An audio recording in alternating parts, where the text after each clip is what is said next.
Assalomu alaykum she'r shaydolari. Bugungi mavzumiz vafo sevgi haqida bo'ladi. Chunki vafo sevgi haqida she'r ayting deb fikr bildirilibdi. Shu so'rovni inobatga olib, ishq mavzusiga nigoh tashlaymiz. Vafo ahdga vafo qilmoqlikdir. Sevgi ikki xil bo'ladi: mijoziy va ilohiy. Mijoziy sevgi odamlar orasidagi mehr muhabbatdir. Eng baland nuqtasi balog'at yoshidagi sevgidir. Ilohiy ishq haqqa bo'lgan muhabbatdir.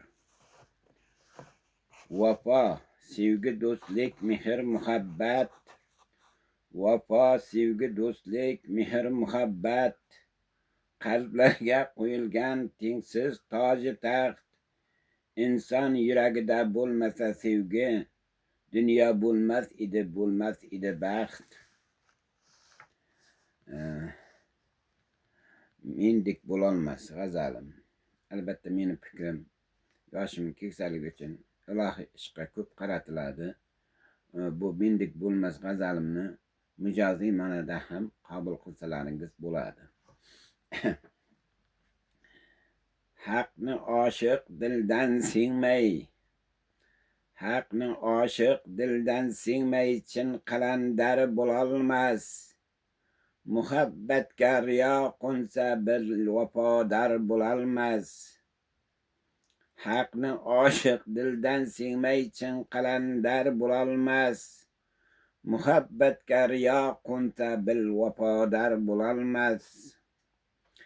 Ishq o'tida mendek kuyib siyra surat toblamay, haq oldida mahshar kuni hech munavvar bo'lolmas.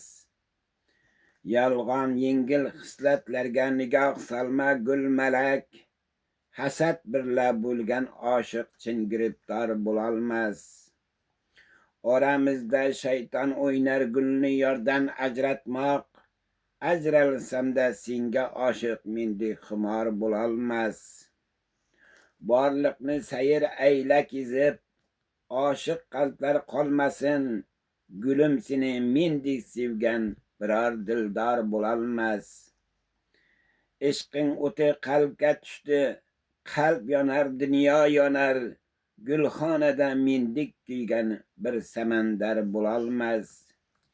Kuyib yonib seni dibon, qilay mayli jon taslim, sensiz butun so'ngan bemor mendek bemor bo'lolmas.